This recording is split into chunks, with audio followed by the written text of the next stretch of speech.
Hey everyone, I got a special treat for you. I have the interview with Brad Garlinghouse on Off the Chain with Anthony Pompliano. Stay tuned. Oh, without commercials.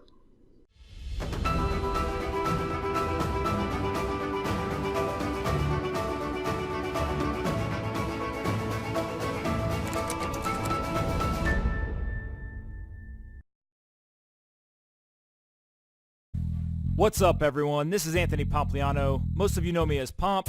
You're listening to Off the Chain, simply the best podcast in crypto. Let's kick this thing off. Brad Garlinghouse is the CEO of Ripple.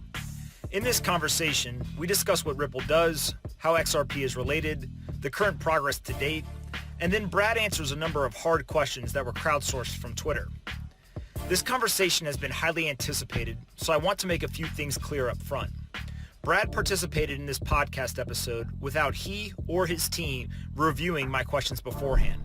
There was no payment of any kind that exchanged hands, and the episode has not been edited in any material way other than the removal of prolonged silences or filler words like or When I agreed to record this episode, I figured that both supporters and detractors of Ripple or XRP would be unhappy with the final product.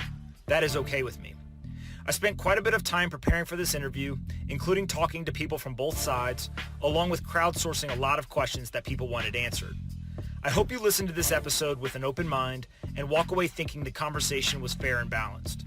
Either way, I hope you enjoy it. Anthony Pompliano is a partner at Morgan Creek Digital. All opinions expressed by Pomp or his guests on this podcast are solely their opinions and do not reflect the opinions of Morgan Creek Digital or Morgan Creek Capital Management. You should not treat any opinion expressed by Pomp as a specific inducement to make a particular investment or follow a particular strategy, but only as an expression of his opinion. This podcast is for informational purposes only. All right, guys, bang, bang. Super excited about this episode. I think we broke the internet before you even got here. I've got Brad here, who we are going to try to get through a whole bunch of information. And hopefully when people leave here, they will understand his perspective on how Ripple XRP works, kind of let him describe where they are from a progress standpoint, answer all of the haters and the detractors online. And the lovers. And the lovers. We'll get to the XRP army, who, as I... in preparation was thinking you must be the commander of the XRP army. I'm not sure. Well, I definitely don't consider myself the commander of the XRP army, but I'm not sure. There's a few people who maybe probably contend for that position. I'm not one of them. All right, so let's start from the beginning. You actually have a life before Ripple, which some people may not realize. And you've been in the technology sector for a really long time. Yahoo, AOL, you just call me old? No, experienced. Getting off to a tough start. Experienced. One of my partners is mid-50s, and when we go through everything, I always say, this is our experienced partner. Let's talk about AOL and Yahoo. Kind of give us a quick overview. What did you do at each one, and we talk some of that experience. Well, I'll start with Yahoo just because I think for me that was a really formative experience in lots and lots of ways. I joined in early 2003 and was there till I think the beginning of 2008 or 9. I can't remember which, anyway. And it was a great experience, partly because that was, you kind of joined, when you joined in early 2003, that was kind of a dark period for a lot of internet companies, and certainly I would have put Yahoo on that list, and just both measured by stock price, but also just engagement. And then, new leadership was coming in, and we went through a kind of a golden time at Yahoo where a lot of growth, and it's hard for, I think, today's younger generation to realize. I mean, Yahoo was Google of 2003. Right? For sure. And that was an awesome experience. Had some great mentors professionally. Ran a whole bunch of things at Yahoo, ranging from the homepage to Yahoo Mail to Flickr and a handful of other things. And just learned a lot as a leader and manager.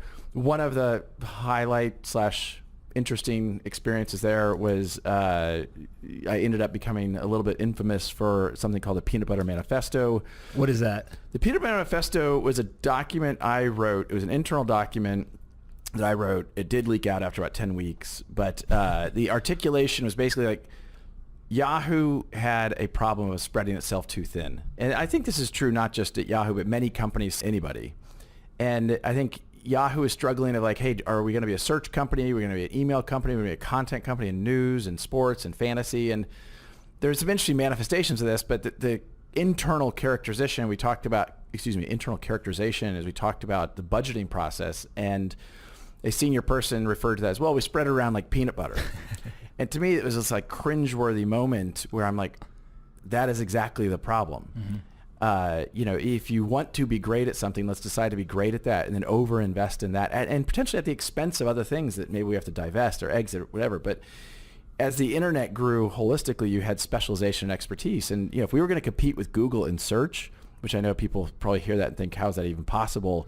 In 2003, that was really possible. 2004. The homepage, if I remember correctly, Yahoo was like one of the most visited, if not the most visited web page in the world, on the internet, right? Yeah. For a period of time, I mean, it was when I was managing it, and it was certainly a high point of kind of, thinking about programming and a lot of interesting stories about kind of, things that transpired in those eras. But it was a different time than it is for Yahoo today. For sure. And so you go from Yahoo AOL timeframe to you then become the CEO of a technology startup. And when I was doing a bunch of prep work, it was a file sharing startup, right? And so I'm assuming that kind of forays into some stuff you're doing now, but maybe just tell us a little bit about what you guys were doing there and kind of, what drew you from the larger kind of tech corporations to something that was a little bit smaller and fast growing. Well, I've always kind of viewed myself more as a startup entrepreneurial guy. Before Yahoo, I had been the CEO of a small voice over IP company, kind of early days of VoIP. This is pre-Skype. And so I knew that going from Yahoo to an early stage company was probably in the cards. Anytime I'm thinking about a career shift, and my counsel to anybody would be think about long-term trends.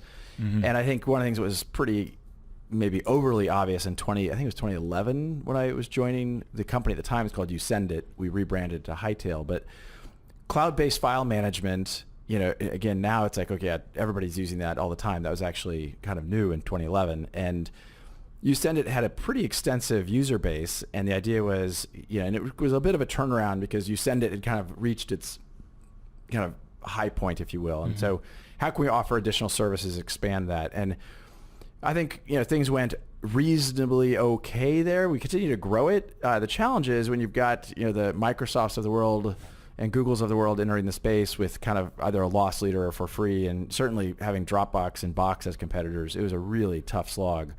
And ultimately, we had an opportunity to sell the company. It did end up selling to a company called OpenText, but I exited and decided to take some time off and look at what's next. Got it. And so then you pop up again in the crypto world, right? Kind of after that time off. Let's start with kind of what's the first time you remember hearing about crypto, blockchain, Bitcoin, some other application of technology? Like, do you remember what that was and kind of what caught your attention? There's a conference that's kind of under the radar that a gentleman named Orrin Hoffman and Peter Thiel organize each year called Dialogue.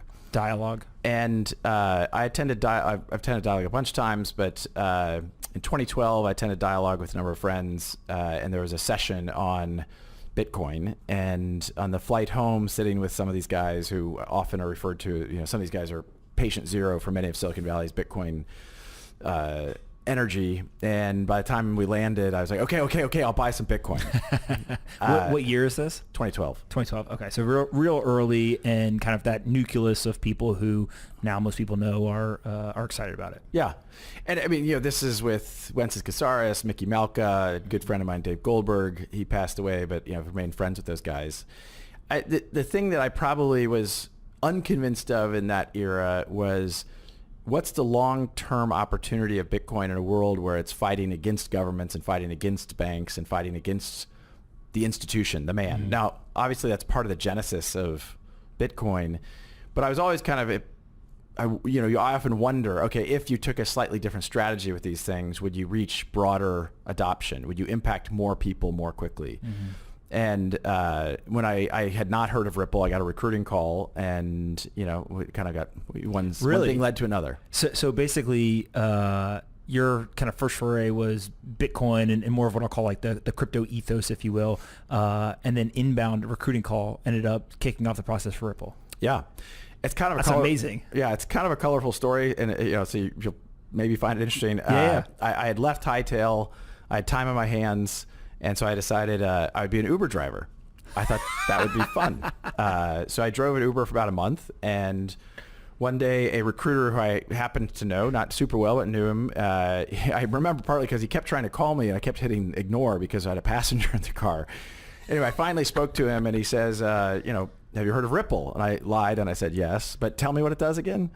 Anyway, so he describes what Ripple is trying to do in the kind of internet of value and payments. And the honest reaction, I said, look, super interesting. I'm not your guy. I'll give you some names from PayPal or Visa. My sense is that's kind of more up the alley of what you're looking for. And in what he said, which I think is somewhat true, is that Chris Larson is one of the co-founders of Ripple. He's like, no, he's really looking for someone, if you want to change an industry, it's easier to do it a little bit from the outside perspective. And then if you hire someone from the industry, it's harder to achieve that same outcome. From the time that you got the call till the day you quit driving an Uber, how long was that? Well, I knew that wasn't that long because I didn't drive Uber very long. That was a 1 month project, but that was a fun experience and a whole different, for a different interview, for a different day. San Francisco is probably one of the only, Bay Area, San Francisco is probably one of the only areas where the people who are driving for Uber could have previously had some crazy other life and then in the future could next day be running a technology company. Yeah, there were a couple funny moments. I mean, so one, this is 2014, and I was an early Tesla driver, and so I was picking people up in my Tesla as an Uber X. And a lot of people at that time, particularly, had never been in a Tesla, so you'd pick people up, and there'd be this kind of, wait a minute. And anyway, a couple people did figure out who I was, and they would tweet about it after the fact, but it was rather amusing. That's awesome. All right, so let's dive into Ripple first. You joined in 2015 as the CEO? As COO. COO, yeah. Okay. What drew you to Ripple eventually? Kind of what was the lore, if you will, as to why to join this one company out of all the companies in the Bay Area? Well, it's a good question. I interviewed with a bunch of different companies at the time, and I think, for me, given where I was in my career, I was less interested in kind of how do I take a base hit or a double. It's kind of like, look, if you want to do something, I want to really have an opportunity to, borrowing a Steve Jobsism, put a dent in the universe. And there's a whole lot of things in the kind of whatever Web 2.0, Web 3.0, whatever we're in, where I look at the thing and I'm like, wait, this isn't that. I mean, it's kind of like, oh, could you, as a capitalist, make money? Sure. But, a better marketplace for dog walkers, it doesn't speak to me. Like, it doesn't speak to me as like you're changing and impacting the world in a positive way. And I'm not taking anything away from those that have a more efficient dog walking experience. The dogs are happier. The dogs are happier. And by the way, the dog walkers are, there's make some, more money. I'm not, I know I'm not trying to be a hater towards that. But when I look Brad Garlinghouse is a dog walk hater. There was a rumor at Ripple for a while that I hated dogs, and we was allowed to have dogs at work, and that wasn't true either. But anyway, so as I was looking, I wanted to do something. I felt like this really, if it works, could really have a big impact. And so my risk tolerance might have been higher than some, and I had been talking to the team at Uber about a position there. I'd been talking a couple other things, and I was drawn to Ripple in part because it felt like it was a big swing, meaning there's a chance that it wasn't going to work, and there's a chance like, well, wait a minute, actually, if this works, it could be really impactful in a lot of ways. And I think through a little bit of luck, a little bit of skill, I think we find ourselves in a pretty interesting spot. Okay, so we don't want to jump that far ahead. Sorry. Yeah, no. Well, for those that don't know, there are at a high level 2 separate components to what you guys are doing. There's Ripple and there's XRP. I want to make sure that we separate those and talk about each one individually first. So Ripple, when somebody says to you, what does Ripple do? How do you respond and kind of describe the business from your perspective? Well, I usually respond by, I grew up actually in the Midwest in Kansas, and I explain to people that when my mom asks me what do, I say, Mom, we sell software to banks. Pretty simple. Pretty straightforward, not a lot of drama about that. The fact that the software we're selling includes components of blockchain technologies, includes solutions that leverage digital assets.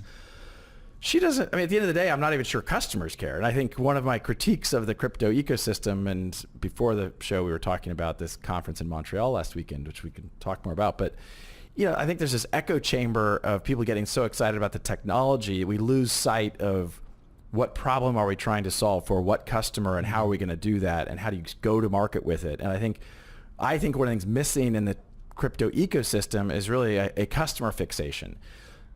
These are profound technologies, and I think can impact lots of industries in lots of ways. But when I sit in these conferences, sometimes I hear people talking about, and frankly, kind of geeking out about different technical things. I think, okay, that's interesting, but if you don't think about the problem you're trying to solve, and there's a kind of a Silicon Valley statement of, are you a technology in search of a problem or a problem in search of a technology? I think with Ripple, we were clear about what problem and how we were going to apply this technology. One of the first things I did when I joined Ripple, there were a number of different projects going on. We had Codius, which is a smart contract platform. We had something called Global Identity, which is intended to be leveraging a blockchain, leveraging the XRP ledger for identity management. And then there's this payments solution. And one of the hard decisions early on, back to that peanut butter reference, is we're a small company. We cannot pursue all three of those things and be successful. Let's pick one. Did we pick the right one? I don't know. This is pre-Ethereum as the smart contracts platform, and Vitalik and our CTO at the time, a guy named Stefan Thomas, were close, and actually Vitalik was staying on his couch, and they were talking about smart contracts platforms. And there's only a couple hundred people at that point that are into all this stuff, right? So they all knew each other. It's a pretty small community, yeah. Anyway, we decided to focus on payments as a solution and liquidity as a solution for financial institutions. And again, you can never know, is that the right path? But I think that focus of going very narrow and very deep has served us well. I think there's a lot of people in the industry who've gone wide and thin, where there's a lot of experimentation, but not a lot of traction and clear demonstrable usage. For sure. So one caveat I should put out in the conversation, which I was somewhat clear on Twitter, but I think is important for listeners to know. I actually know very little about Ripple and XRP. And so I've got what I'll call a basic understanding of what I could Google around and learn about. So I was excited to do this because, one, I get to learn from the source.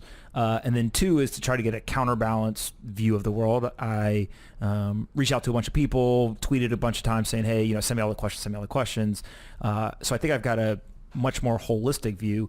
But my understanding of what Ripple is today in terms of products, and I want you to kind of gut check me to make sure this is correct, is there's three separate products, right? There's Xcurrent, Xrapid, and Xvia are the ones that kind of came up from all the research online.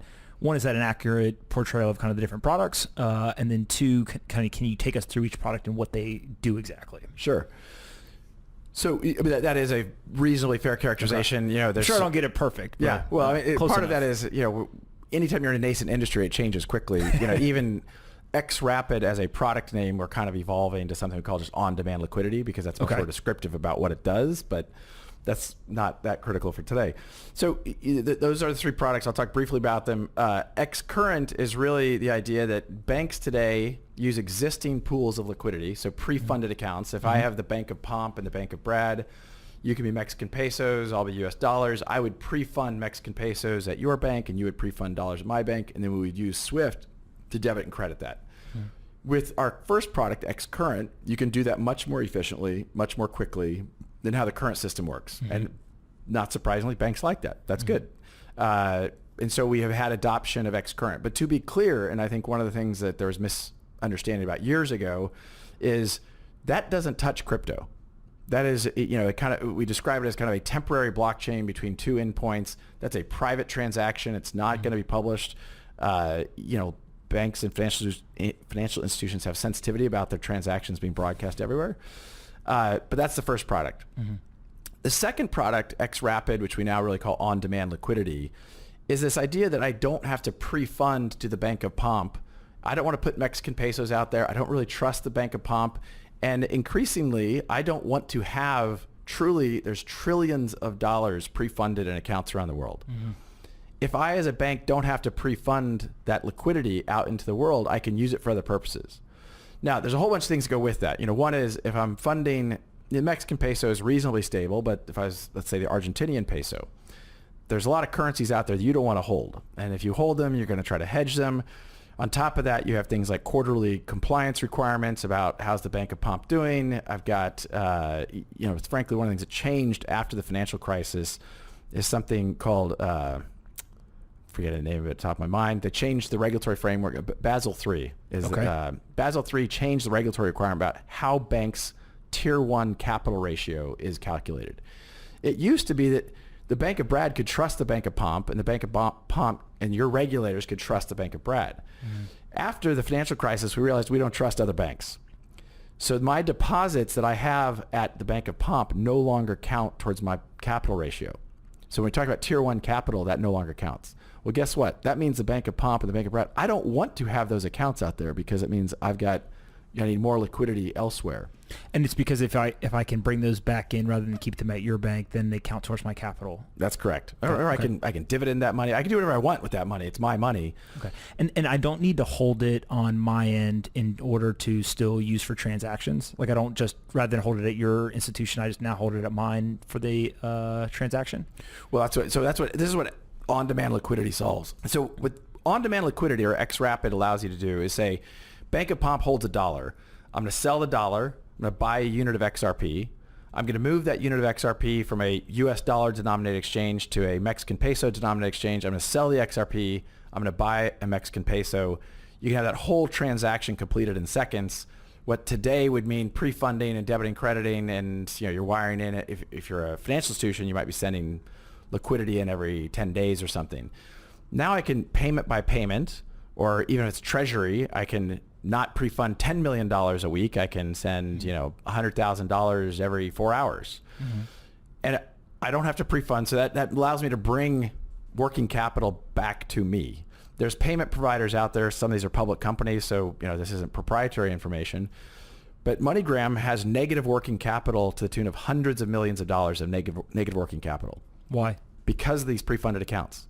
Got it. If they don't have the pre-funded accounts, all of a sudden they have a lower, by the way, I'm not pretending we're going to solve this overnight worldwide, but over time, if we can bring that from, a few $100 million to $200 million to $100 million, the enterprise value of MoneyGram is somewhere around $1.5 billion, debt plus the equity. If you can move that by a couple $100 million, that's actually really material to a business like MoneyGram's. Now you extrapolate that to not just other remittance companies, but banks. It's a very big deal for how global liquidity is managed and the impact, frankly, to the global economic engine. We make global commerce more efficient by making payments more efficient. If we can do that at scale, we can make the whole economy more successful. So one of the questions, let's go through XVIA next, and then we'll get into the XRP and kind of how that works. I'll keep XVIA super simple. Think of it as a corporate API wrapper so that a corporate can write to one API and shoot off payments globally. Okay, and this is all over. One of the other terms that kept coming up is RippleNet. Correct. Is that something separate than these three products? No, those three products represent RippleNet. Okay. So when you connect into RippleNet, you're touching those three products. So if I am a bank, can I buy one product and not the other two, or do I get kind of all three wrapped up as one offering, if you will? From a technical point of view, the way we deploy it is you're kind of getting all the pieces. That way, if you signed up for Xcurrent and you want to add on to Xrapid later or on-demand liquidity later, it's an easy evolution. But you can sign up for one product. And am I, as a bank, Ripple comes to me, salesperson or customer person, and says, hey, we've got this product. Here's how it works. Here's the advantages, etc. Do you want to use it? I'm paying to use that product. Are you taking a transaction fee? Is it an upfront payment? Like, how do I interact with Ripple as a company? We have an enterprise sales force. Back to my we're an enterprise software company. So we have enterprise salespeople out traveling the world, meeting with banks, other financial institutions, and we're signing contracts with them. We've been pretty like a traditional software contract. Yeah, traditional is loose here. It's not Salesforce. You just light up an instance. This is not that, right? You're typically deploying behind the firewall. Okay. And so, generically, without disclosing all of how our contracts work, you're paying a software license fee. You're typically paying a professional services fee for deployment costs because, again, we're typically sending people to your location to do deployment work. And the third is transaction fees. Okay. So kind of like the first two sound similar, like an IBM type model, right? Give or take. You don't have to say IBM, but somebody like IBM. Sure. Enterprise software. Enterprise software. And then there's basically some sort of revenue you guys derive from how much is used or the transaction volume that somebody participates in. Right. Got it. Okay. So you described earlier that some of the products use XRP. Let's switch gears from Ripple to XRP now. what is XRP? And I think this is where a lot of the controversy lays probably. So Right. let's be really kind of thorough in terms of how you would describe it and kind of what the purpose is. XRP is an open source software. XRP Ledger is open source software. The XRP is the digital asset resident on the XRP Ledger. Some of the founders of Ripple were involved with the creation of the XRP Ledger. The XRP Ledger started before Ripple, the company, was created. Okay, hold on, explain this. So some of the people from Ripple involved in the creation, but XRP Ledger was actually started before the company Ripple. So sequentially, Yep. group of engineers gets together, and candidly, some of these engineers had been early Bitcoin engineers. Mm-hmm. Their view was, hey, there's going to be some scalability limitations of how Bitcoin works. Mm-hmm. They set out to build a better Bitcoin. I think, in an impressively prescient way, they saw, look, if you extrapolate this out and you really want this to be the future of payments, can you scale a proof of work like model to enable an internet of value? And that's challenging. So they were like, and I think they would attest to, their original view was, hey, we're going to set out to build a better Bitcoin. We're going to build Bitcoin 2.0. And, we don't talk about that today because I don't view this as a competition between Bitcoin and XRP. I think there's going to be multiple winners in this world. The internet will take care of that competition. Yeah. They definitely see it. The marketplace will take care of the competition. Meaning, it's not going to be the chatter of the echo chamber of Twitter and the crypto world. It's going to be customers. Is this solving a problem for customers? I just point out, look, I think one of the areas of FUD is people are like, Brad hates Bitcoin. I am long Bitcoin. I own Bitcoin. I am not bearish on Bitcoin. I just don't. Bitcoin is not going to solve a payments problem. So the Satoshi white paper says a payments network. It's not going to be a payments network, and the reason is the nature of proof of work, and from a scalability point of view, is significantly limiting how the throughput, transaction time, transaction cost. The XRP Ledger is much, much, much more efficient. I typically say it's about 1,000 times faster per transaction. It's about 1,000 times cheaper per transaction. So one of the questions, and we're kind of jumping around a little bit here, so if you're listening, bear with us. One of the things I think that Bitcoiners would say is there's a relationship between security and speed. And if you speed up the transactions, then you could be giving up security, right? And there's some level of trade-off there. Agree, disagree? Do you think that there's a kind of a more gray area? It's not so black and white. Just how do you think of the trade-off between speed, security, Bitcoin, and how XRP works? I'm going to intentionally somewhat dodge the question. Okay. Look, I've read that meme, and it's kind of a recent meme in my opinion. I didn't hear that 2 years ago, but now I kind of read stuff now, and people say that. The XRP Ledger has existed since 2012, I think 2012.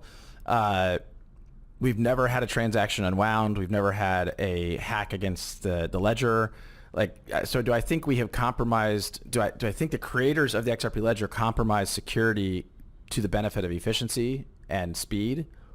I don't see it. I'd like to see the data that I've read that. I have read that meme, but I've never read it. And here's an example of where there was people optimized for speed and efficiency, but then there was a security issue.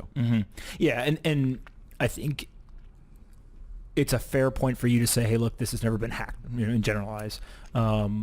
I think that there's probably other people who have tried to increase efficiency, therefore given up some security, and there has been a hack. And so maybe a fair critique of that would be, if it happens one place doesn't mean it's going to happen everywhere, and also what level of security is needed, right, in order to run a system. And if there is a relationship between security and speed, is there some middle ground between the two, right? Yeah, I guess I'm challenging the premise that there's a trade-off between security and speed. By the way, I'll be totally candid. The part is I'm dodging the question is I am not the cryptographer at Ripple who's going to... We're in the same boat. So, I'm a little over my skis in trying to defend this point, but I think I'm reasonably smart about this stuff. I have read the meme that you're trading off security for efficiency. I haven't seen any proof of that. The people who I trust the most from a technology point of view in this area, I think if they were on your show, would argue that. Yeah. I So don't here's feel what we'll do. competent Ready? enough to do that. The Twitter detectives go to work. Yeah, there you go. Yeah, you can go argue about that, and you can tweet at me about how I'm wrong. But tweet at Joel Katz on that also, and he'll defend me. No, that's fair. All right, so XRP is a digital asset that goes on the XRP ledger, right? And then describe kind of how it works into the product itself, because it sounds like it's not all three products within the RippleNet actually use XRP. Some of them do, some of them don't. So just kind of... Well, the only product that we are selling to customers that uses the XRP ledger is on-demand liquidity. Okay. Right. So I was describing the Bank of Pomp selling, I can't remember if you were dollar peso, but you're selling whatever that fiat is, you're buying XRP, you're moving it, you're transacting back. If you're just going point to point on fiat, you're not touching XRP. Mm-hmm. And so some of the pieces here, I think, are one, banks do this with fiat. It's slow. There's a bunch of issues. There's the deposit issue, that stuff. Two is then some people would say, well, why don't you just use Bitcoin or some other digital asset instead of XRP? By the way, it's a great question. I know I'm interrupting you, but if I may. We had a really interesting debate internally when we were architecting and kind of product design around Xrp or on-demand liquidity. And one of the debates internally was, well, wait a minute, what happens if we're launching on-demand liquidity into Poland? And there is, I think it's, well, no, maybe let's not use that because I think that's the euro. Let's use Peru. I think it's the lira. You know, to be honest, I'm over my skis on that too. If we're going into a market where there's no liquidity with XRP, then our product isn't going to work. So we architected the product to be flexible enough to say, look, maybe ETH has a ton of liquidity into Peru. Maybe Bitcoin has a ton of liquidity into Peru. The point here is we were focused on solving the customer's problem. If that meant that we were using Bitcoin to solve it, okay. So we made the product flexible enough that it would use the most efficient rail. Now it happens to be that we have never used anything other than XRP because actually XRP is extremely fast and extremely inexpensive on a per transaction basis. Do you look at it as XRP is the default, and then if there's not the liquidity, then you would go to the other ones, right? Yeah, I think that's the right way to think about it, yeah. Got it. Okay. By the way, the reason I'm emphasizing that is back to you even, I can't remember what you said earlier, but you're talking about, what I heard was kind of this, there is religions around all things crypto. Tribalism, absolutely. Tribalism, religiosity, whatever, you know. And I think it's really unhealthy. Okay. I just had somebody on who said that toxicity was positive. So go ahead, go. Yeah, I don't know who that was, but I look, and I at this, I mean, I thought this conference I was at in Montreal was supposed to be super confidential. I saw an article about it on Modern Consensus, so apparently it's not that confidential. But one of the things I argued in front of this kind of 100 people is, I don't think what Ripple is doing is competing with almost anybody else in that room at that point. And I'm sure there are examples of people we're competing with, but I want them to be successful. I want the ETH projects to be successful. I want the Bitcoin projects to be successful. I don't view that as a bad thing for us. In fact, the more successful they are, the better it is for me. In fact, when I hear about companies in our space that are struggling and might have a bad outcome, that's bad for me. I think we're at a stage, and I joined the internet space. We didn't get back to my early time, but I moved to Silicon Valley in 1997. This is a year-ish past the Netscape IPO. It was early days, and I feel very similarly. Like, look, all boats can rise here. And when I hear about the tribalism, the toxicity, I'm not here to hate on almost anybody. I'm here to hate on people who aren't open-minded and thoughtful and are maybe almost pedantic in their approach of just like, this is better because I want to solve a customer problem using a set of technologies that includes the XRP ledger, that includes the digital asset XRP. I think we're doing that effectively. We're scaling very quickly. It's going well. I would think other people would want to root for that success because I think we're the only scaled blockchain crypto solution out there. Period. Full stop. There's a lot of experiments. You think that you're the only scaled? Say that again. I think that what Ripple is doing is the only scaled example of crypto and blockchain being used like at scale, period. How do you measure let me that? qualify that because I know the Twitter is going to go berserk on that. I just tried to save you for the record. I know, so I appreciate that. how do you measure that? Well, I mean, so first of all, I'll back off it by saying, look, clearly Bitcoin as a store of value is a use case I believe in. I'm long Bitcoin. That is working. It is scaled. What I'm talking about more is that enterprise solution. There's a lot of experiments around how blockchains can impact different kinds of transactions. I use the word experiments really specifically. I can't point to other examples where, I mean, Ripple has hundreds of customers using these technologies to solve a real problem. We have real volume. We can get into some of that volume information, but like things are going really, really well. I want these other projects to do really, really well. So let's get into progress, because that's a huge question that people have. And I think this is coming both from the believers and the detractors camp of just like, where are you guys today? So hundreds of customers. My understanding is some big names, some small names, everyone in between. What kind of data can you share in terms of kind of milestones or data that illuminates what that progress has been? Right. So a whole bunch of thoughts I'll throw in here. One is, so we have publicly disclosed we have over 200 customers. I don't think we've updated the number since then. We have... You can update right now if you want. I don't think I know the exact number. At some point, I'm not trying to be tongue-in-cheek, but like you stop counting at some point. It's just like, are we at 248 or 260? I don't know. Yeah. What I have also publicly shared is that we have been on a pace of signing about two enterprise-grade contracts per week. Okay. So what that basically means is you have 52 weeks in a year. We're signing on average about 100 contracts. We'll sign more than that this year. We beat our forecast for Q3 that just ended last week. And, that's a leading indicator of increased adoption. Like, I'll tell you one interesting kind of anecdote. We were at Sibos big banking conference in London a few weeks ago and meeting with a bank we don't work with today, big transaction bank, correspondent bank. And the team there was sitting down, and one of the guys in the room said, well, it's become a question of not if we're going to work with Ripple, it's when, because 26 of their correspondents are already working with Ripple. Got it. So if you're this bank and you're not working with Ripple, it actually is inefficient for them not to actually join the network. And this is one of the reasons why I get excited about the business model. The network effects, there's Metcalfe's law. The value of a network expands based on a square of the nodes on the network. We're seeing that happen. The thing that the skeptics should ask is, well, if you're one of the first 5 customers to sign up for RippleNet, why would you sign up? It's like the first person bought a telephone. There's nobody to talk to, which is true. I tell my sales lead that his job gets easier day by day. And look, there's evidence to show that it does. Now, translating that traction with a customer contract, and one of the first OKRs, which is how we kind of manage objectives and key results. You're using Silicon Valley language. Sorry, you're going to get them all messed up. OKRs are basically like key performance metrics. Perfect. When I first got to the company, our kind of key performance metric was contracts. And over time, I realized that the contracts wasn't the most important metric. It was deployments, because you can sign the contract, but if it's not deployed within some reasonable amount of time, you haven't made that much progress. Then we started tracking deployments as the most important metric. And then we realized it's actually not deployments, it's actually volume. Because at some point you want to sell the contract, deploy it, and then you want volume going over, either in a new use case being built on a new rail or moving existing volume over to that rail. So today the key metric we track more than anything else is volume. Okay. And we track primarily volume by number of transactions as opposed to dollar volume. Okay. And the reason is, like, to some degree, you could do a small number. We have a handful of customers that are, it's corporate use cases where there's one large bank where their average transaction size is tens of millions of dollars per transaction. That kind of skews all the other data because you have other transactions like $30 each. Ultimately, we think about the number of transactions. The number of transactions has been doubling quarter over quarter for about 8 quarters. Okay. Give us a ballpark of where... I don't know. I honestly don't. Thousands, millions? Many thousands. We're not yet...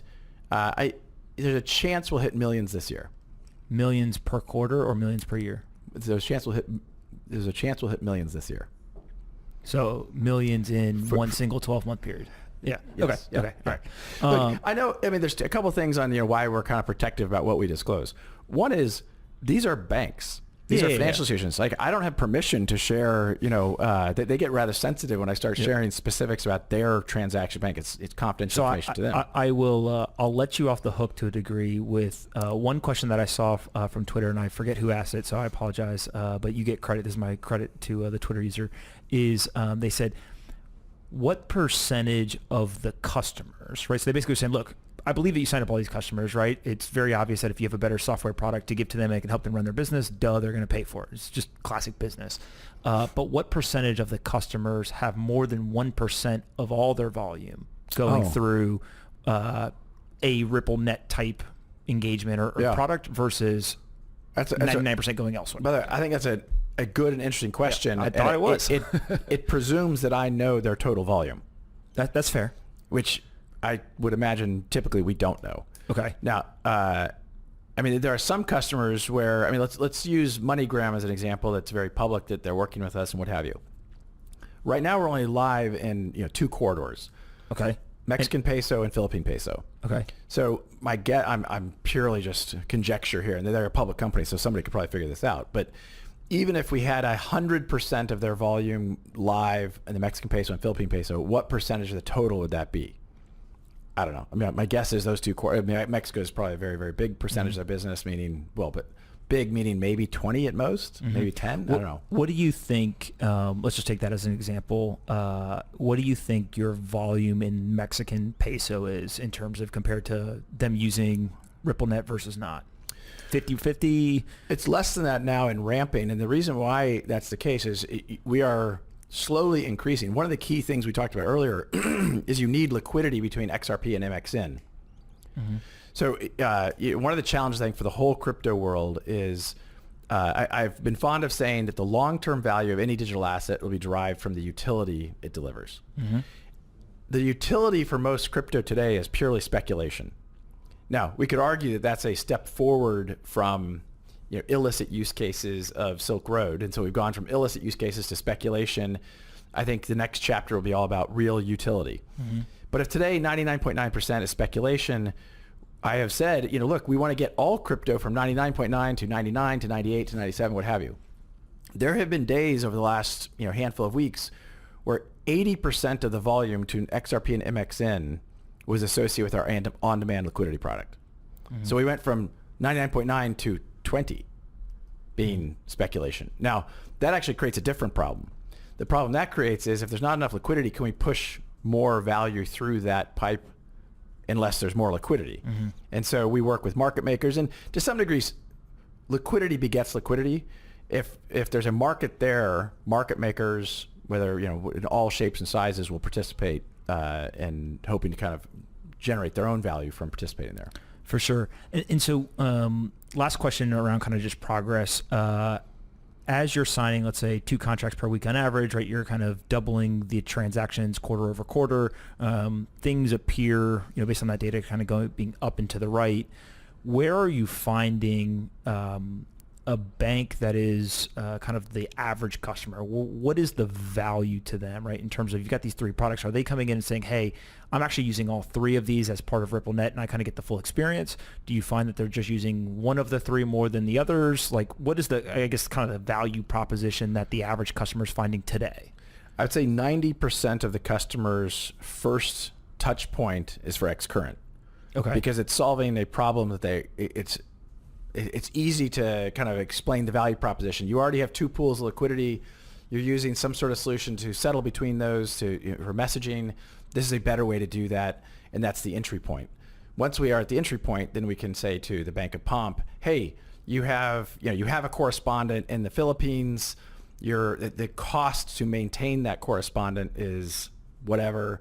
Hey, there's a better way to do that. Let's find a more efficient way to do that. And oftentimes, when people first hear the word crypto, there's a little bit of particularly in the banking world. Once you explain to someone that every Ripple-enabled transaction is KYC'd, every Ripple-enabled transaction is checked for AML, OFAC, other acronyms filled in, all of a sudden they're like, oh, okay, this is better. This is a better way to facilitate liquidity. Mm-hmm. I think that the posture for banks changes pretty quickly. If you don't mind, I'll tell you one anecdote on this. Yeah, it's kind of funny. About 2.5 years ago, a very senior guy from a big correspondent bank with whom we were working says, hey, Brad, look, we're super excited to be working with you. I just want you to know that this whole, they were using Xcurrent. And, he took it upon himself to say, look, we love what we're doing, but just so you know, we're never going to use crypto for liquidity. Okay, I get you. Thank you. We're thrilled to be working with you. Happy place. 18 months later, same guy and the CEO of the entire bank come to visit our office in San Francisco. And what they said is, hey, we're ready to start talking about how you can help us with liquidity. What was interesting to me about that is, we had the opportunity to talk to them about how they can use XRP for liquidity because we were already a trusted partner in solving a problem for them and how they already worked. And I think that we keep kind of breaking down those walls, and I think that's good for the whole crypto community, by the way. Dispelling the idea that crypto is inherently somehow used for illicit purposes and those things. I think it's talking about real use cases, solving real problems, having real utility. I think is good for the whole industry. So this is a great segue, because another set of questions, and this came from a whole different group of people, and I kind of distilled them down into a couple of bullet points, was one of the big things that I think Bitcoin specifically gets both praise and detraction about is its lack of ability for law enforcement or governments to stop it. Right, so there's a lot of people who love the fact that, hey, you can't censor this stuff, you can't seize it, all the things that we believe that Bitcoin brings to the table. The flip side of that is there's a lot of people who don't like that. Right, hey, there's economic sanctions and governments don't like that. It's not a lot of people don't like that. Governments don't like that. There's plenty of people, right? And so there's a whole set of questions. I kind of just put this under like law enforcement and governments. And so things like, how does Ripple deal with government requests about user information or account blacklisting and the things that I think people say that's not possible when it comes to Bitcoin?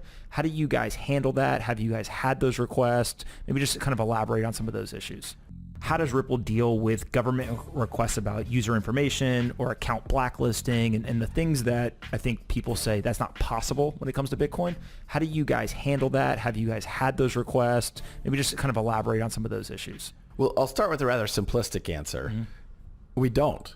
Right? We don't onboard customers. The Bank of Pomp does. Okay. If the government wants to come and look at a transaction for the Bank of Pomp, they go to the Bank of Pomp. Then nothing changed.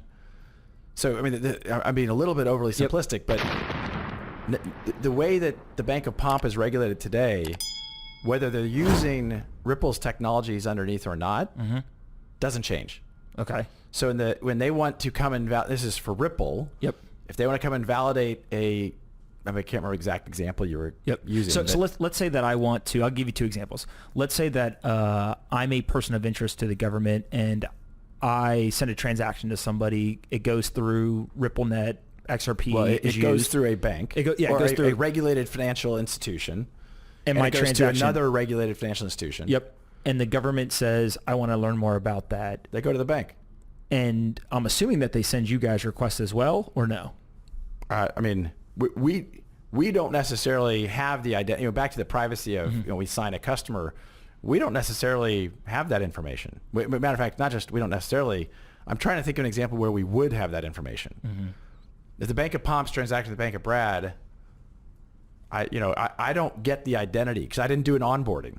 So basically, the way, and this is me learning here for a second.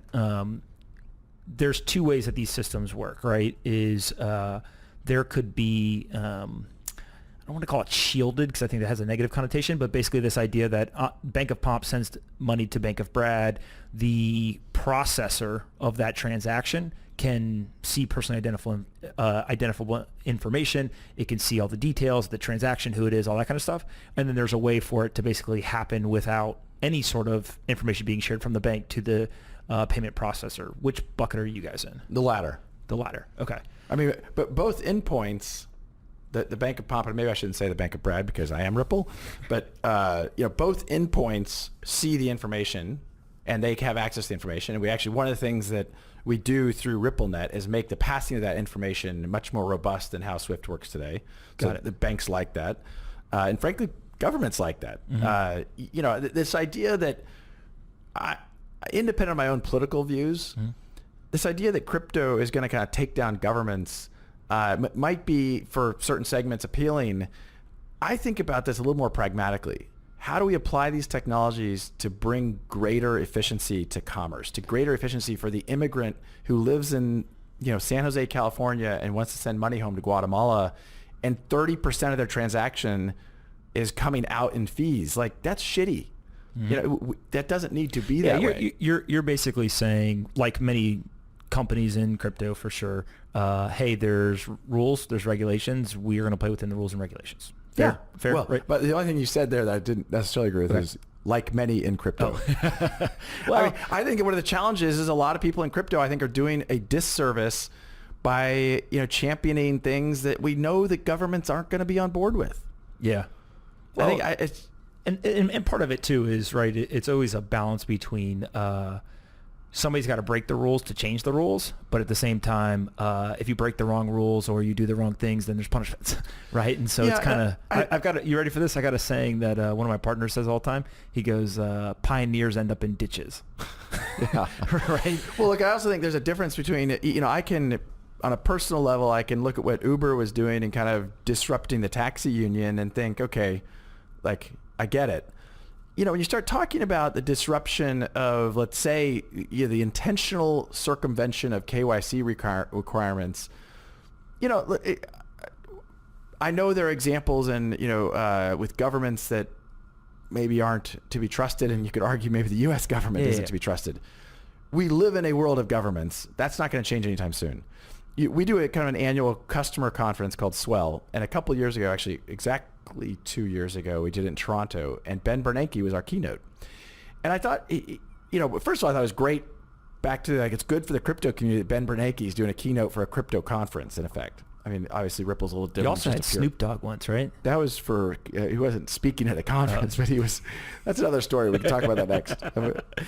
I'm just impressed that you got Ben Bernanke and Snoop Dogg at two separate things. That's only 6 months apart. Keep going. All right. So what Ben Bernanke was saying, which I subscribe to, is that if you're talking about G20 markets, to give up the ability for them to control their money supply is giving up their sovereignty.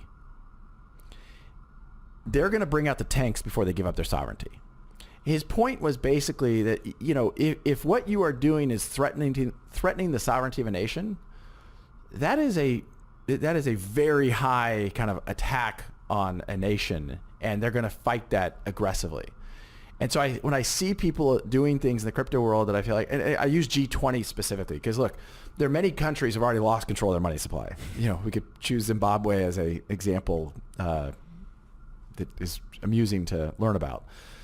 But there's a whole lot of markets, and I use the G20, that they're not going to just sit idly by and, have their fiat and have their ability to control monetary policy be disrupted. For sure. One more question on this, and then we'll move on. If I am Bank of Pomp, and since we won't use Bank of Brad, we'll for laughs and jokes, we'll call Bank of Satoshi that I'm going to send money to. Very good. If I send I think there would be a Bank of Satoshi by now. There probably is. So somebody somewhere created it. Somebody definitely bought the domain, bankofsatoshi.com. You're welcome for the free advertising. If I send money from Bank of Pomp to Bank of Satoshi, but Bank of Satoshi is located in Iran, let's say, right? So a country that is sanctioned by the U.S., massive ramifications if you tried to do this in the quote unquote traditional banking system. One, can I do that through RippleNet? I'm assuming no, but I'll let you clarify. And then two, along with that, can you as Ripple or RippleNet blacklist certain accounts, et cetera, or is that done at a bank level? Like, what is your control over in terms of blacklisting and preventing sending of money? In reverse order, we can't blacklist because we don't have PII. Okay. So personally identifiable if I could blacklist Pomp, I would. That's just a general rule. Not Pomp, but there's some others out there that we could. On the first question, we don't work with any banks in Iran. Mm-hmm. When we think about so first of all, there's obviously U.S. government requirements about certain countries you can't do business with. Iran would be on that list. Mm-hmm. When we think beyond that, if a bank is a SWIFT-enabled bank, we generally look at that and say, okay, they're part of the global banking infrastructure. Mm-hmm. Ergo, there's no reason why Ripple shouldn't work with them. Yeah, I think the question is less about the specific country, more so whatever the rules of a legacy bank are presented, right? So if they can't send money to Iran, XRP can't be sent there as well through RippleNet because you're working with these banking partners. Yeah, and keep in mind that the Bank of Pomp, at the end of the day, you Bank of Pomp can be connected to RippleNet, and you still are choosing with whom you're settling across the network. Mm-hmm. So, I mean, let's not use Iran, let's use Zimbabwe, because I imagine a lot of people might have concerns about settling with banks in Zimbabwe. I think you may choose. Even though I'm connected to RippleNet, even though it's super efficient, it's super fast, super low cost. Do I want to have as a correspondent a bank in Zimbabwe? That's up to you. It's up to me. Yeah, got it. All right. So I want to play a game that I call Devil's Advocate. But before we play, and the point of this game is essentially to present to you the I can't say thousands, hundreds of people or tens of people who tweeted at me all kinds of crazy conspiracy theories, detractions, and then even some that seemed pretty valid, right, in terms of what they were saying. Before we do that, though, the number one topic by far that everyone was focused on was Xrp sales, right? Yep. And there was a whole bunch of stuff around that. Before asking any questions, you just kind of describe how do the sales work, and kind of as you sit on the Ripple side as CEO, how do you view Xrp, escrow, sales, revenue, all this kind of stuff? All right, so I'll start talking about it. I'm sure I'm going to miss a couple things you just asked about there, because there are a whole bunch of good questions in there. It's a great interview technique to throw out a bunch of questions and then just see where I bite. Yeah. So, I mean, look, I'm glad you're asking about this. I think there's a bunch of misinformation. You know, before the show, I said to you, look, one of the reasons I'm here is because I think there's a bunch of misinformation, and I think we need to get a little more aggressive about clarifying some of that. The first thing I'll say is that people kind of lose sight of, I think, is we are the most interested party in the success and health of the XRP ecosystem. We being Ripple. We Ripple. Yep. We own, I mean, it's very transparent. Yep. We own a lot of XRP. Anything we do that's not good for the XRP ecosystem is not good for, I mean, by the way, there's a whole bunch of other players in the XRP ecosystem. Some are companies we've invested in, some are doing their own independent thing. Just this week, you know, a bunch of announcements about SDK. This is an announcement this week around SDKs around the XRP ledger that I think are profound, and we'll only see more people building on top of the XRP ledger. That's good for the whole group. When we think about what we're doing, we've tried, one, to be very transparent. In the kind of context of leading by example, I think one of the limitations that the crypto ecosystem broadly faces is lack of transparency. If we're not going to be transparent, we shouldn't expect people to, you know, trust us. Now, in some ways, I admit, in a frustrating way, our transparency has opened us up to attack. Okay, so hold on, pause for a second. Pause. The one thing that I will say is I do believe that your life would be easier if you didn't provide any information, because people Sadly, I agree. Because people would, what I honestly believe, and this is across every single company, public companies specifically, right?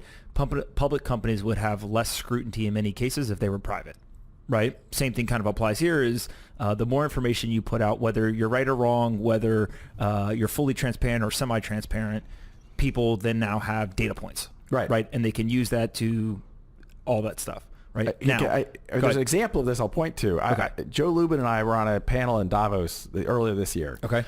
And Joe Lubin was criticizing, I can't remember exactly, there's a video of it somewhere out on the internet, but he was criticizing, you know, Ripple and XRP, and, you know, and I was like, wait. While you were on the panel with him? Yeah.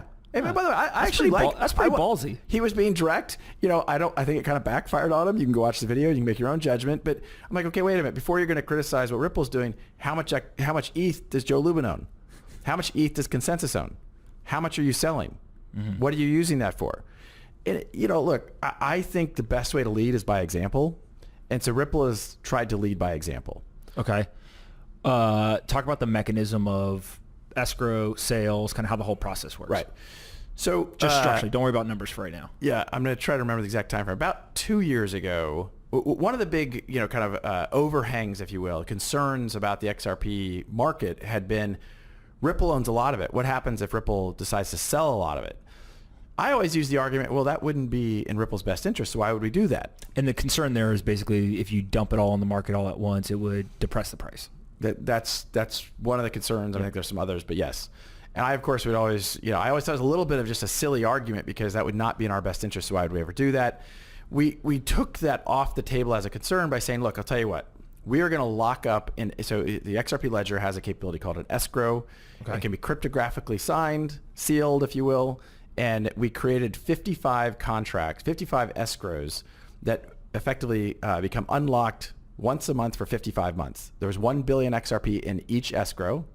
So in month one... So 55 billion XRP went into locked escrow. Up in an escrow. Well, in 55 escrows. Yep. And then each one kind of on a month-by-month basis, each one kind of fires off and releases 1 billion XRP. Correct. When it releases, where does it go?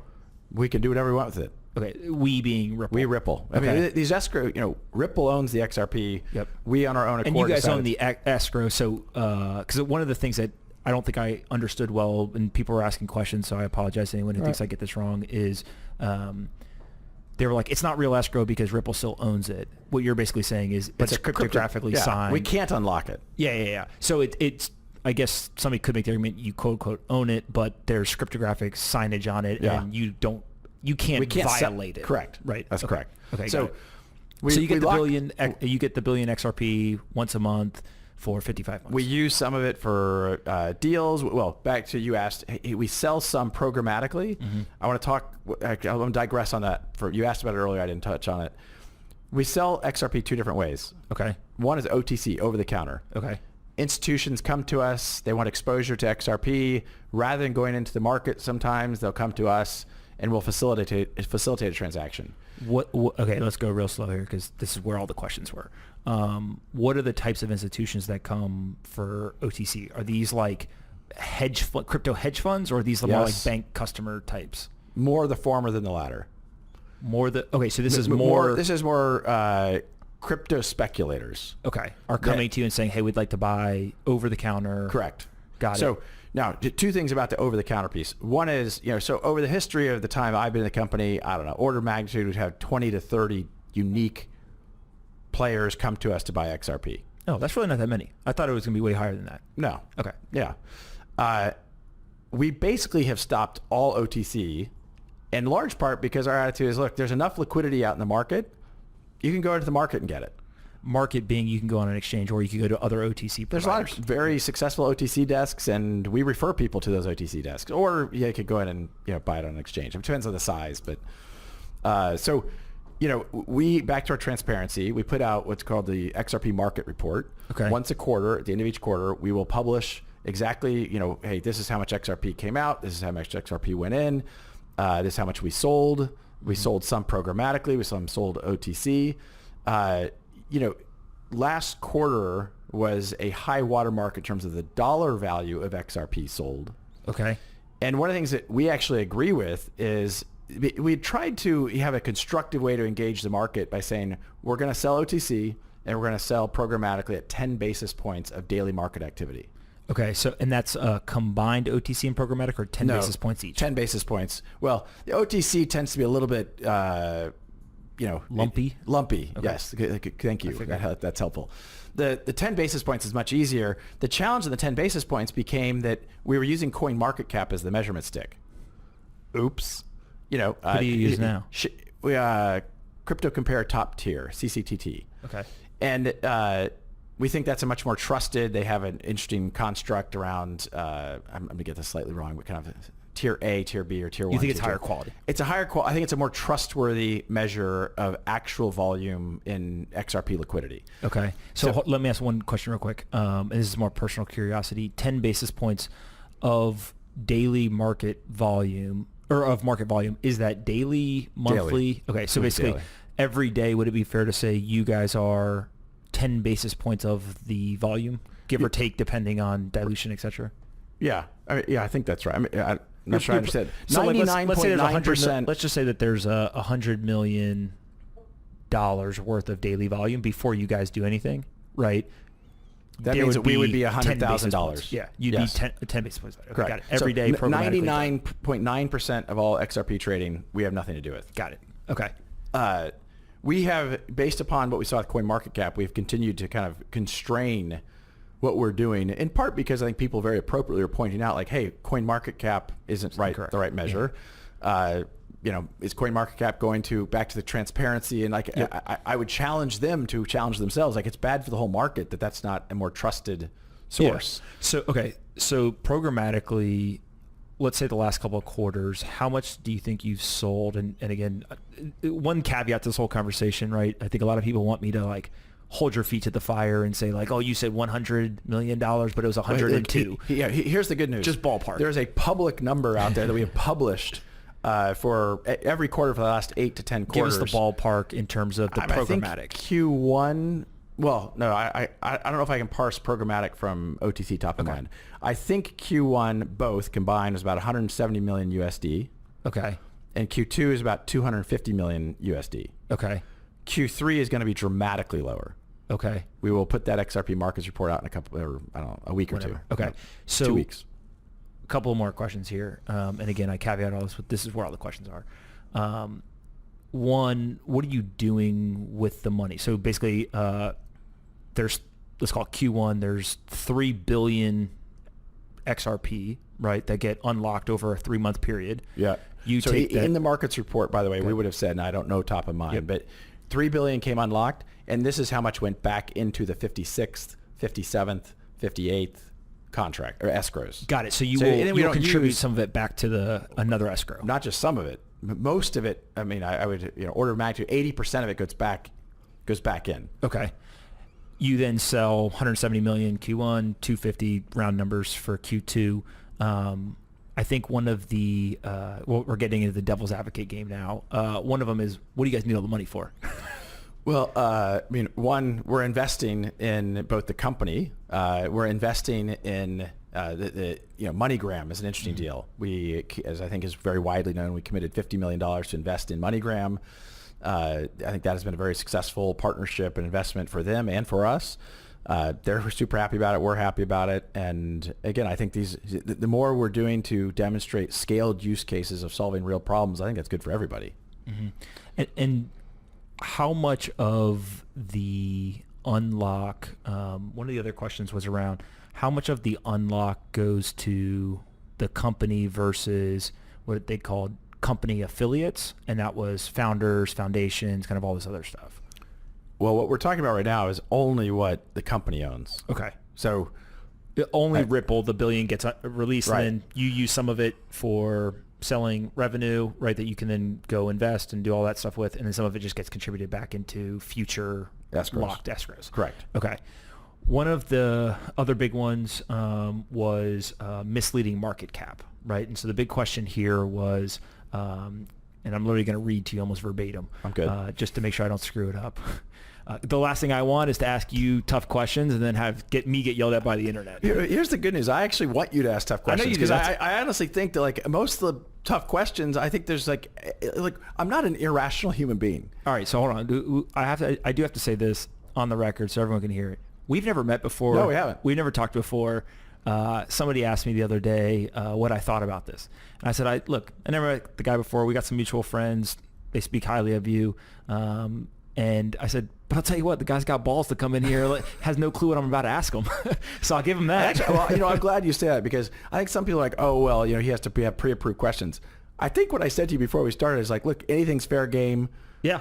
I will even go further as to say the folks that know that I was talking to some of the people at Ripple about doing this, that was going to be one of my, what do they call it, stopping points, is if they said, hey, I got to see the questions first, I wouldn't have done it. Yeah. So misleading market cap, currently stated market cap counts all distributed tokens, including those sent to founders, affiliated foundations, and customers.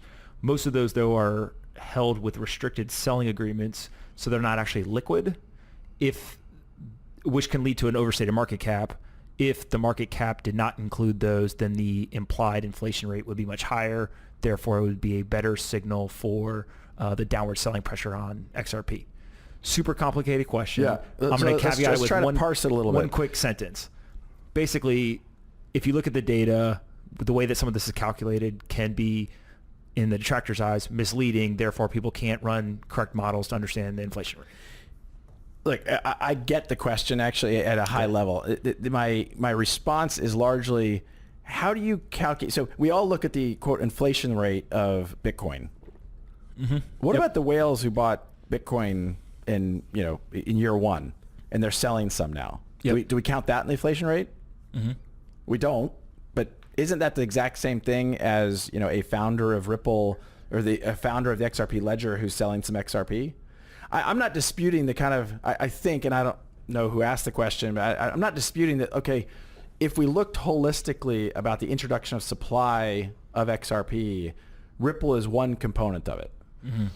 I think about Ripple's participation in the increase of supply equal to the mining increase and the increase of supply of ETH or Bitcoin. Okay. Because ETH has a whole bunch of, non-mining related supply that's introduced, right? Yeah. So does Bitcoin. So does XRP. And I'm not trying to dodge the question. I'm just saying that the question applies to. Well, I guess the question is more on market cap specifically. Well, so here's the market cap is. I think there's two components to this. One is included in the market cap is tokens that are held by restrictive selling agreements, right? Yes. Well, I think that's really referring to one of the co-founders of the XRP Ledger and the co-founders of Ripple is a guy named Jed McCaleb. Jed had threatened, well, he didn't just threaten. He said he was going to dump all of his XRP. He was trying. I mean, he had left Ripple and he was trying to start a competitor to Ripple called Stellar, and he said he was going to dump this. There was court activity and a settlement that restricted his ability to sell because he was trying to act in a, not in a good way to the market. Got it. And so I'm kind of jumping around here a little bit, but tangentially related to this, when you guys sell Ripple OTC, XRP, do you guys put restricted selling agreements on anyone who buys OTC? Sometimes, yes. Sometimes. It largely depends. I mean, like if somebody came to us, well, keep in mind, by the way, the amount of OTC we're doing now is dramatically less than we were before for the reasons we've kind of talked about before. Yep. If somebody was coming to us and saying, I want to buy $20 million of XRP, there is a risk that someone would want to do that and somehow have ill intent. And so we might have restrictions on that. They're also back to the whales point, and you could argue actually what Ripple has done is healthier than what you have in the ETH environment or Bitcoin because there are no restrictions. Now, I think in all of these environments, people are probably acting in the best interest because if you're holding, generally. Right. Yeah. Unless you're irrational or not very smart. Would there be a way for you to, and I'll caveat again, sitting as a person trying to understand how you guys are thinking about this and also understanding kind of the other side, there's sensitivities whenever you're doing business transactions with, I'll call them customers or partners, whoever. And so you don't want to, open source your contracts, right? For example. Right.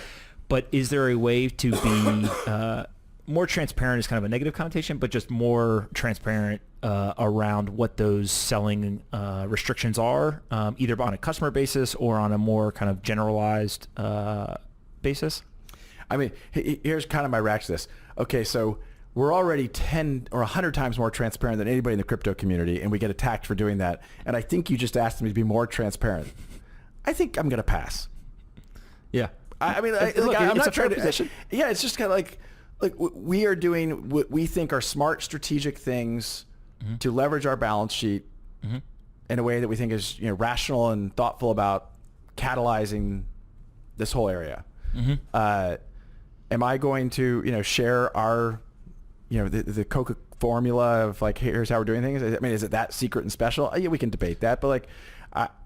This is actually, so here's what I'll say. This is one thing where if people were, and there actually are some people who want you guys to do this, right?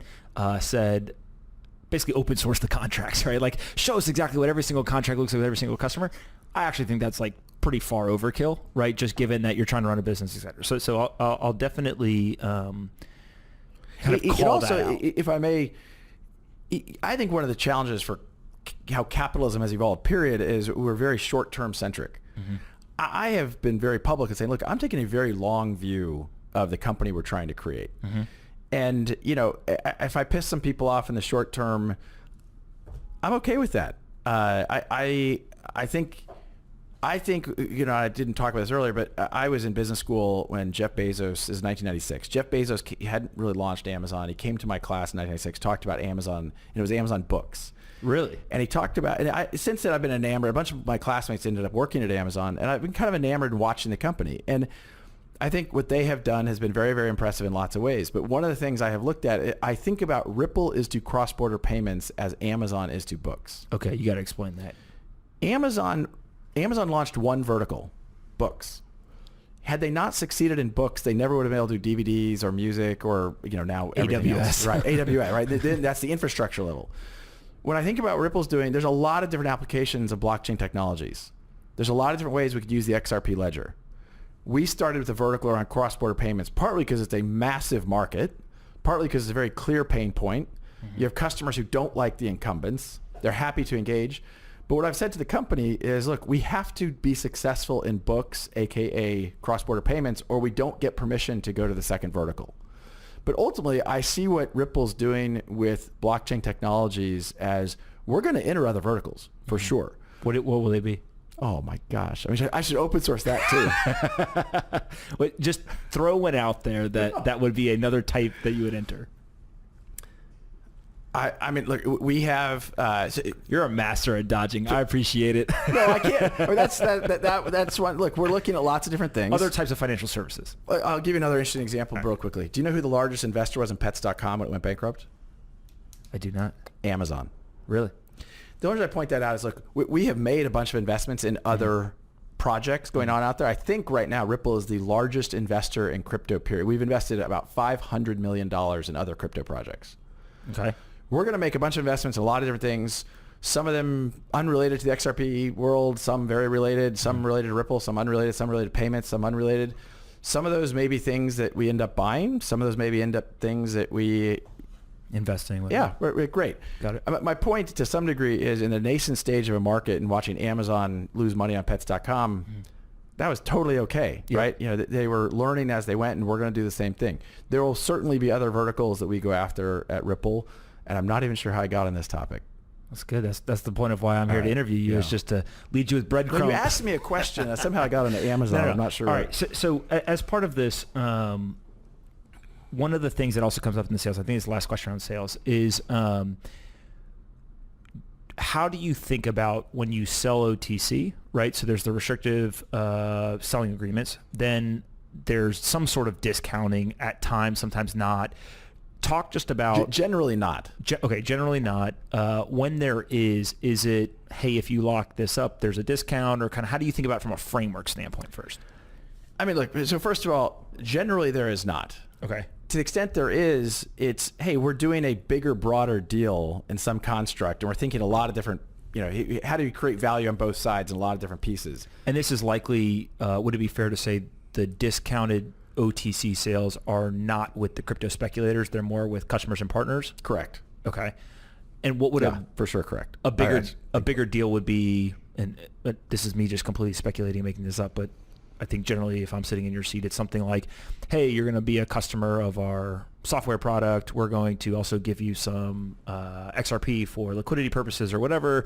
You can basically buy it at some discount, and then you can hold it on your balance sheet, etc. Or we'll loan it to you, and you know, at a very low interest rate, or you know, I mean, there's different mechanisms, right? Okay. I mean, we're trying to be thoughtful and creative about how we catalyze the whole marketplace. And you know, look, the good news for us is there's other companies in the XRP world who are doing similar things. They're just not as big as we are. They don't own as much XRP, but there's a lot of other cool stuff going on, and I think that's good for everybody. Yeah.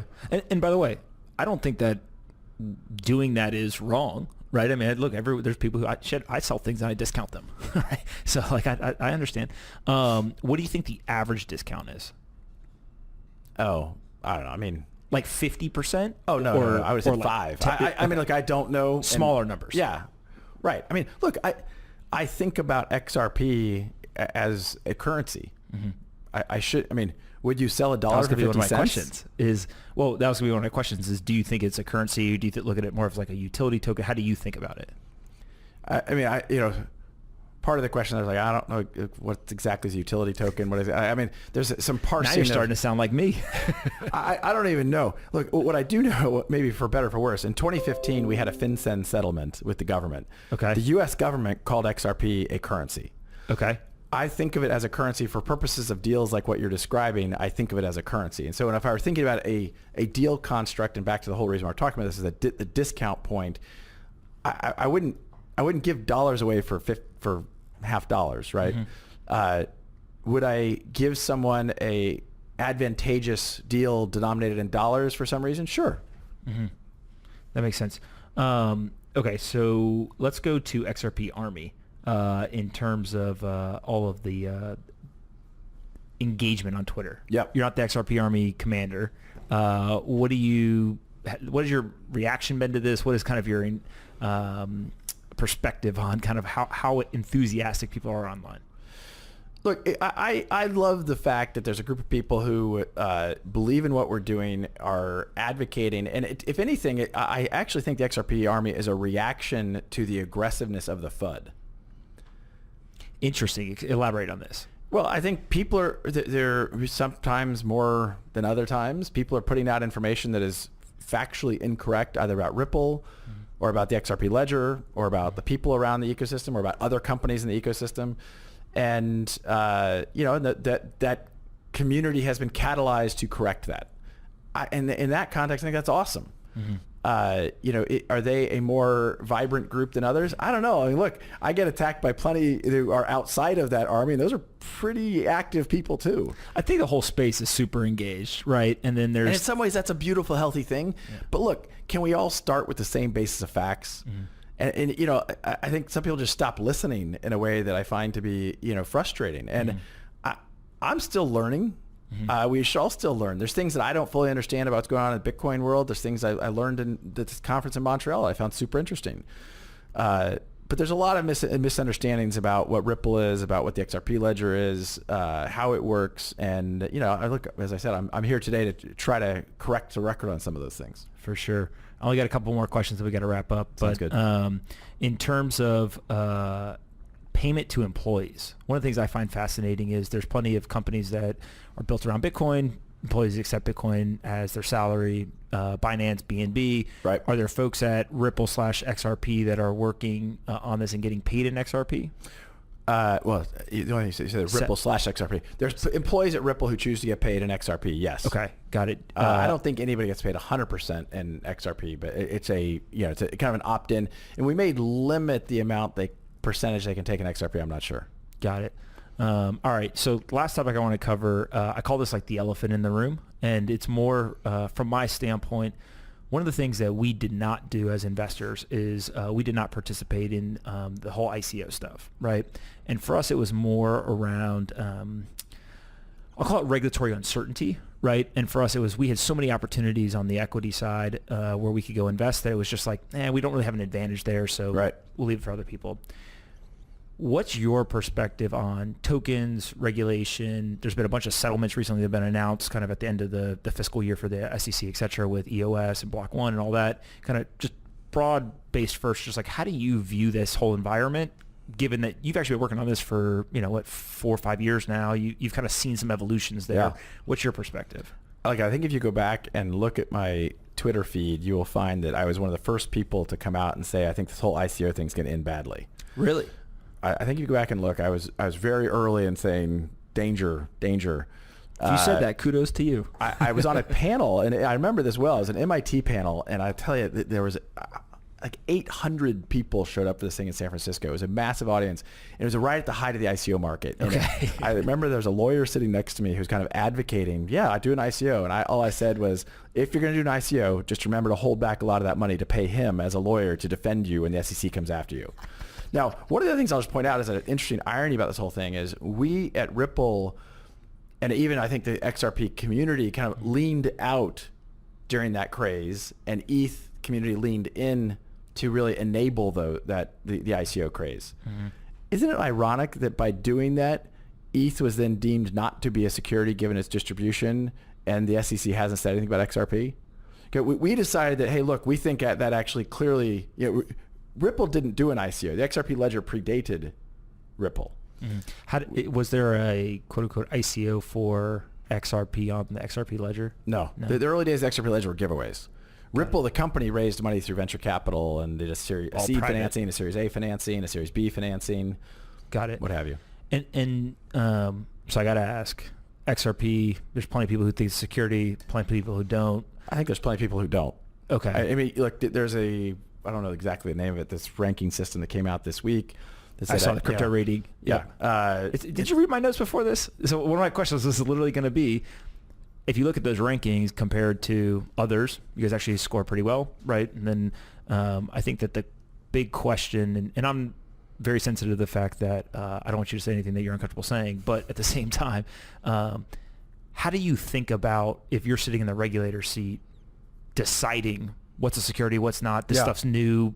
You spoke about ETH transitioning possibly from could have been a security to now it's not. Just talk a little bit about that. Sitting running. What do you guys have? The third or fourth largest cap asset now? It depends what you count market cap, right? Look, I think the SEC has a really hard job, and I genuinely mean agree that. with that. This is a new thing. What does it mean? How should it be regulated? And so I'm respectful of the fact that some of the stuff it's not black and white. I think that how that plays out is, I think, yet to be determined. I think slowly but surely the SEC is providing more guidance. both through what they're doing with an enforcement mechanism and what they're doing, kind of what they're publishing on policy stuff. We work with regulators around the world. Some regulators have been much kind of quicker than the U.S. has about being specific. The U.K. has come out and said that they view XRP in the same thing as ETH and BTC. We've seen a bunch of other, Japan, that has been true. I can't certainly speak on behalf of the SEC. Suffice to say, I think they've got a hard job, and I understand that they're kind of trying to do their best to work through it. Before we wrap up, I always ask 2 questions. Oh, you get to ask me 1 question to end it, but my 2 questions, most important book you've ever read. We just went from debating the intricacies of securities law to now favorite book. Snow Crash. Snow Crash. Oh, old school. So there's 3 books that are given to product managers when they join Facebook, and Snow Crash is one of them. Really? I didn't know that. Yeah, I actually forget the other 2. I was given Snow Crash in somewhere around 95, 96, and I thought it was pretty fascinating. Yeah. It for those that read it, I think a lot of people receive it, never read it, but those who read it is pretty good. Aliens, believer or non-believer? For sure. Why? There's too many things out there. It's a law of large numbers. If they showed up to the U.S., would that be a good, or I'm sorry, to the Earth, would that be a good or bad thing? Oh, we have aliens here already for sure. Have you been outside New York City? Jesus. Okay, I'm kidding about that. So Brad actually went to Area 51. All right, my 1 question for you is, do you think differently about Ripple and the XRP ledger now as compared to 60, 70, 80 minutes? I don't know how long we've been here. So I will, I'm going to expertly dodge that only because I think most people actually don't know what I thought before you walked in here. Oh, that's fair. Well, right? I just asked if you thought differently. Yeah. So I think I'm actually on the podcast on record saying that it's important to separate out software company from XRP.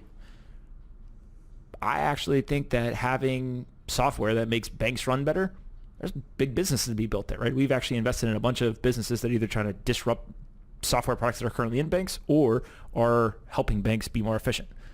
That all makes a lot of sense to me.